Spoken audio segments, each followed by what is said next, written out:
आज मैं एक ऐसे सवाल पर बात करने आया हूं जो हर स्टूडेंट के दिल और दिमाग को खाया जा रहा है। पढ़ाई में ध्यान क्यों नहीं लगता?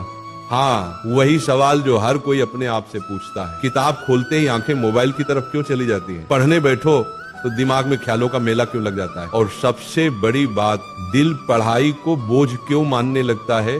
बच्चों, मन कोई राक्षस नहीं है, मन तो बस एक छोटा बच्चा है। बच्चा हमेशा वहीं भागता है जहां उसे मजा आता है।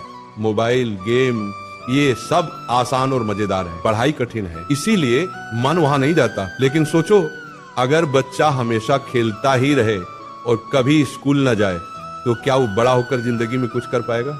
नहीं, बिल्कुल नहीं। ध्यान क्यों भटकता है? क्योंकि सपना साफ नहीं, सपना बड़ा नहीं है।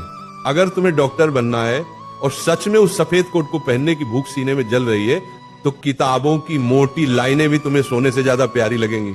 अगर तुम्हें अपने माँ बाप की आंखों का सपना पूरा करना है तो तुम्हारे लिए किताबें बोझ नहीं बल्कि हथियार बन जाएंगी। बच्चों, ध्यान नहीं भटकता, भूख कमजोर होती है। भूख तेज होगी, ध्यान अपने आप टिकेगा।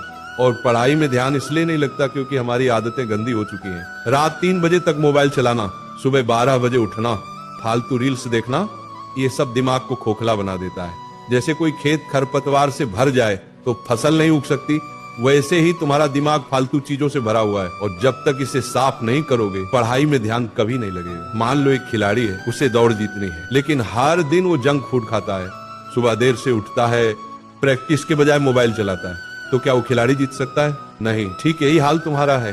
तुम पढ़ाई के खिलाड़ी हो, लेकिन तुम्हारी प्रैक्टिस, तुम्हारा अनुशासन, तुम्हारी आदतें गंदी हैं, इसलिए ध्यान नहीं टिकता। क्या मजे से जिंदगी बनती है या फिर मेहनत से? याद रखो, मजा पल भर का होता है, मेहनत का फल उम्र भर का। भगवान श्री कृष्ण ने गीता में कहा है, तेरा अधिकार सिर्फ कर्म करने में है, फल की चिंता मत कर, पढ़ाई ध्यान से करो, रिजल्ट अपने आप आएगा। लेकिन अगर पढ़ाई ही नहीं की तो फल किस चीज का मिलेगा?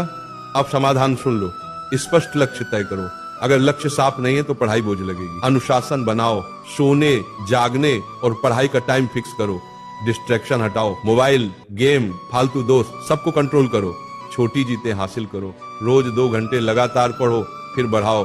सपनों को याद करो, रोज अपने सपनों की तस्वीर दिमाग में देखो। बच्चों, आज अगर तुम पढ़ाई छोड़कर मोबाइल उठा लोगे तो हो सकता है 2 घंटे मजा आ जाए, लेकिन कल जब रिजल्ट आएगा और तुम्हारा नाम कहीं नहीं होगा, तब माँ की आंखों में जो आंसू दिखेंगे, उस दर्द का नाम मजा नहीं है, उसका नाम बर्बादी है। सोचो, जब पड़ोसी का बेटा सिलेक्शन ले जाएगा और तुम्हारे घर के सामने मिठाई बैठेगी, तब तुम्हारे माँ बाप का चेहरा कैसा होगा? वो सिर उठाएंगे या झुका लेंगे?